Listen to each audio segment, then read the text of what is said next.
जीतने के लिए जिद्दी होना पड़ता है, हारने के लिए एक डर ही काफ़ी है।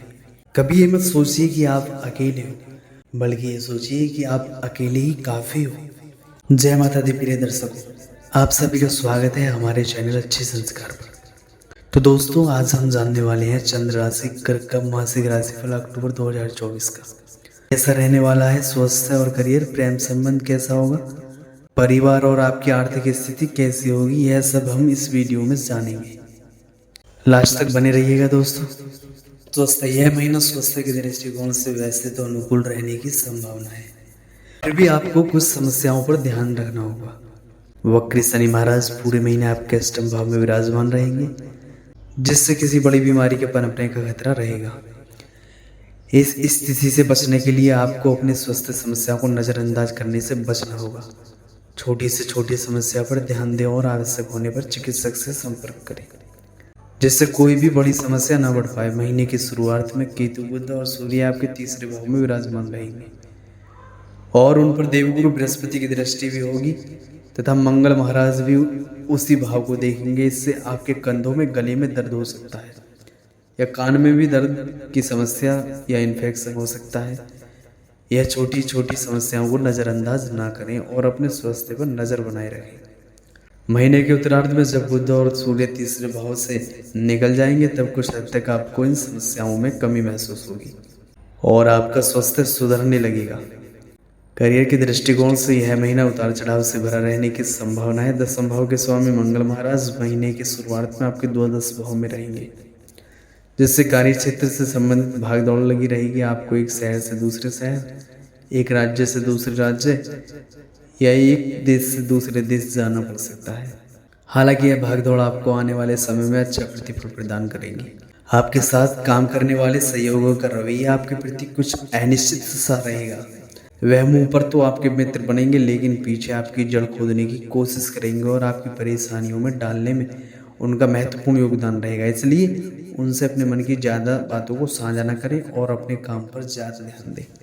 छठे भाव के स्वामी देवगुरु बृहस्पति महीने पर आपके एकादश भाव में रहेंगे और 9 अक्टूबर से वक्री अवस्था में भी आ जाएंगे। इससे आपको यह फायदा होगा कि आपका प्रदर्शन सर्वोपरि रहेगा और आप अपने काम को और बेहतर से बेहतर बनाते जाएंगे, जिससे वरिष्ठ अधिकारियों का सानिध्य और उनकी कृपा आपको प्राप्त होगी और नौकरी में अच्छी पदोन्नति के योग बन सकते हैं। हालांकि अष्टम भाव में बैठे वक्री शनि महाराज की दृष्टि भी दसम भाव पर होने से अचानक से कुछ चुनौतियां आपके सामने आ जाएंगी, लेकिन आप अपनी कार्य कुशलता से उन्हें संभालने में कामयाब हो सकते हैं और इस प्रकार यह महीना आपको सफलता देगा। महीने का उत्तरार्ध अपेक्षाकृत अधिक अनुकूल रहने की संभावना है। शुक्र महाराज की दृष्टि महीने की शुरुआत में दसम भाव पर रहेगी, जिससे आपको खुद को हल्का महसूस करके अच्छा काम करने में सफलता मिलेगी। आप कुछ नए निर्णय लेंगे जो आपके विरुद्ध जा सकते हैं, जिससे आपको निराशा हाथ लग सकती है, लेकिन आपने पूर्व में कुछ ऐसे निर्णय लिए थे जिनका प्रतिफल आपको इस समय मिलेगा और उसके इस व्यापार में लाभ के योग बनेंगे। यह समय आपको अच्छी सफलता देगा। 20 अक्टूबर से मंगल महाराज आपकी राशि में प्रवेश करके सप्तम भाव पर पूर्ण दृष्टि डालेंगे, जिससे आपको अपनी व्यावसायिक साझेदारी से थोड़ा सावधानी से पेश आना होगा। आप गर्मी दिखाने की बजाय नरमी से पेश आएंगे तो सब कुछ अच्छा रहेगा और व्यापार में उन्नति करेगा। और आपका प्रेम संबंध कैसे होंगे? यदि आप किसी प्रेम संबंध में हैं तो आपके लिए यह महीना अनुकूल कहा जा सकता है। पूरे महीने बृहस्पति महाराज आपके पंचम भाव पर दृष्टि डालेंगे, जिससे आपका प्रेम विकसित होगा। आप एक दूसरे पर भरोसा कर पाएंगे, एक दूसरे को जिम्मेदार मानेंगे, एक दूसरे के प्रति अपनी जिम्मेदारियों का निर्वहन करेंगे और अपने रिश्ते को बराबर समय देंगे। एक दूसरे के प्रति संजीदा होकर अपने रिश्ते को बराबर सम्मान देकर आप अपने प्रेम जीवन को विकसित करने में कामयाब रहेंगे। आप जिससे प्रेम करते हैं उससे प्रेम को विवाह के रूप में बदलना चाहते हैं तो उनके लिए भी यह महीना अनुकूलता लेकर आ रहा है। आपकी कोशिशें कामयाब रहेंगी और आपको प्रेम विवाह करने में सफलता मिल सकती है तथा आपके रिश्ते की बात पक्की हो सकती है। शुक्र महाराज 13 अक्टूबर से आपके पंचम भाव में आकर आपके प्रेम संबंधों को और प्रगाढ़ बनाएंगे और उसमें रोमानियत भी बढ़ा देंगे। आप अपने प्रियतम के साथ अच्छा समय बिताएंगे और उनके लिए नए नए तोहफे लेकर आ सकते हैं। विवाहिक जातकों की बात करें तो महीने की शुरुआत में द्वादश भाव में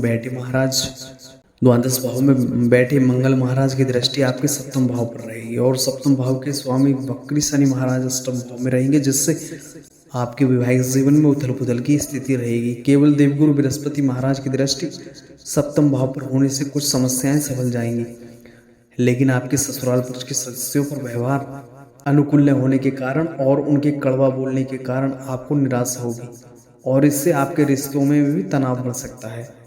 20 अक्टूबर से मंगल कर्क राशि में आकर यानी कि आपकी ही राशि में आकर सप्तम भाव को देखेंगे, जिससे वैवाहिक जीवन में तनाव और बढ़ सकता है, क्योंकि आप भी कुछ चिड़चिड़े हो जाएंगे और इससे बनती हुई बातें बिगड़ सकती हैं। इसलिए आपको संभलना होगा। बृहस्पति महाराज जी की वक्री अवस्था से आपके सप्तम भाव को देखते रहेंगे, जिससे चुनौतियों के बावजूद आप कोई ना कोई रास्ता निकाल लेंगे, जिससे हर समस्या का सही समय पर समाधान हो जाएगा और आपका वैवाहिक जीवन धीरे धीरे ही सही लेकिन पटरी पर लौट आएगा। यदि आप संतान प्राप्ति की इच्छा रखते हैं तो आपकी यह इच्छा इस महीने पूरी होने की संभावना बन रही है। सलाह है, आपको श्री बजरंग बाण का प्रतिदिन पाठ करना चाहिए। यदि संभव हो तो हनुमान जी को मंगलवार के दिन चोला चढ़ाएं। अपनी जेब में सदैव एक पीले रंग का रुमाल रखें। सोमवार के दिन श्री शिव मंदिर अवश्य जाएं और शिव जी का दूध से अभिषेक करें। और लगभग सामान्य यह महीना कर्क राशि के जातकों के लिए मध्य रूप से फलदायक रहने की संभावना है। जहां तक आपके करियर का प्रश्न है तो आपको नौकरी में कुछ बाधाओं का सामना करना पड़ेगा और इसके लिए आपके साथ काम करने वाले सहकर्मियों का रवैया और उनका आपके प्रति भाव महत्वपूर्ण रहेगा, क्योंकि वह आपके विरुद्ध जा सकते हैं और आपको परेशान करने में भी उनकी महत्वपूर्ण भूमिका हो सकती है। हालांकि सबके बावजूद आपका प्रदर्शन अच्छा होने से और उत्कृष्ट होने के कारण आपके वरिष्ठ अधिकारियों का सहयोग आपको मिलेगा, जिससे आपकी स्थिति अच्छी हो जाएगी। व्यापार करने वाले जातकों को उतार चढ़ाव का सामना करना पड़ेगा। आपके कुछ निर्णय गलत साबित हो सकते हैं जो आपको परेशानी देंगे, लेकिन कुछ पुराने निर्णय अचानक से आपको अच्छा लाभ प्रदान कर सकते हैं। आर्थिक रूप से खर्चे तो रहेंगे, लेकिन आपकी आमदनी में भी अच्छी बढ़ोतरी देखने को मिलेगी। पारिवारिक जीवन में सुख और शांति बनी रहेगी। हालांकि भाई बहनों को कुछ समस्याओं का सामना करना पड़ सकता है। प्रेम संबंधों के लिहाज से यह समय अनुकूल रहेगा और आपका प्रेम पुष्पित और पल्लवित होकर आपका प्रेम विवाह होने के योग भी बन सकते हैं। स्वास्थ्य से संबंधित समस्याओं पर ध्यान देना आवश्यक होगा और किसी भी समस्या को नज़रअंदाज करने से बचना होगा। विद्यार्थियों के लिए यह महीना अनुकूल रहेगा। विदेश जाकर पढ़ने में भी सफलता मिल सकती है। यदि आपकी आर्थिक स्थिति को देखा जाए तो यह महीना ठीक ठाक रहने की संभावना है। हालांकि वक्री शनि महाराज पूरे महीने आपके अष्टम भाव में विराजमान रहकर खर्चे में कमी होने नहीं देंगे। फिर भी पूरे महीने बृहस्पति महाराज एकादश भाव में रहेंगे और 9 अक्टूबर से वह वक्री अवस्था में एकादश भाव में बैठकर आपकी आमदनी को बराबर बढ़ाते जाएंगे और आपको धन की किसी तरह की कमी का सामना नहीं करना पड़ेगा। लेकिन मंगल महाराज महीने के पूर्वार्ध में द्वादश भाव में बैठकर खर्चों को बढ़ा रहे हैं, उनसे थोड़ा सा सावधान रहना होगा। 10 अक्टूबर से बुध और 17 अक्टूबर से सूर्य के चतुर्थ भाव में आ जाने के बाद और 13 अक्टूबर से शुक्र के पंचम भाव में जाने से और उसके एकादश भाव पर दृष्टि डालने से आमदनी में अच्छी वृद्धि देखने को मिल सकती है। इसके बाद 29 अक्टूबर को बुध श्री वृश्चिक राशि में आपके पंचम भाव में आकर एकादश भाव पर दृष्टि डालेंगे, जिससे भी आमदनी बढ़ेगी और उससे पूर्व मंगल 20 अक्टूबर को आपके प्रथम भाव में आ जाएंगे। इस प्रकार महीने के उत्तरार्ध में खर्चों में कमी होगी और आमदनी में बढ़ोतरी होगी, जिससे आपकी आर्थिक स्थिति बेहतर बन सकती है।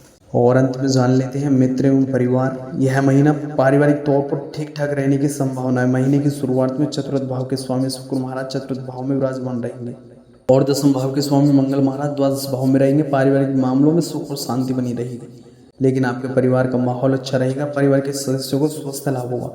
परिवार के सदस्यों के बीच आपसी समझ से बेहतर बनेगा और परिवार का माहौल अनुकूल हो जाएगा और परिवार के सदस्यों के बीच चल रहे तनाव में कमी आएगी, क्योंकि इस दौरान उन्हें स्वास्थ्य समस्याएं पीड़ित कर सकती हैं और उन्हें अपने जीवन में कुछ चुनौतियों का सामना करना पड़ सकता है। हालांकि महीने के उत्तरार्ध में इन सभी चुनौतियों में कमी आ जाएगी और आपको भी उनका सहयोग मिलेगा। आप भी एक अच्छे भाई बहन के रूप में उनकी मदद कर सकते हैं। आपको अपनी चुनौतियों को दरकिनार करते हुए अपने परिवार का साथ देना होगा, इससे परिवार का माहौल अच्छा रहेगा। दोस्तों, इस वीडियो में सिर्फ इतना ही। मिलते हैं एक और नेक्स्ट वीडियो में, तब तक अपना ख्याल रखिएगा। जय श्री कृष्ण दोस्तों।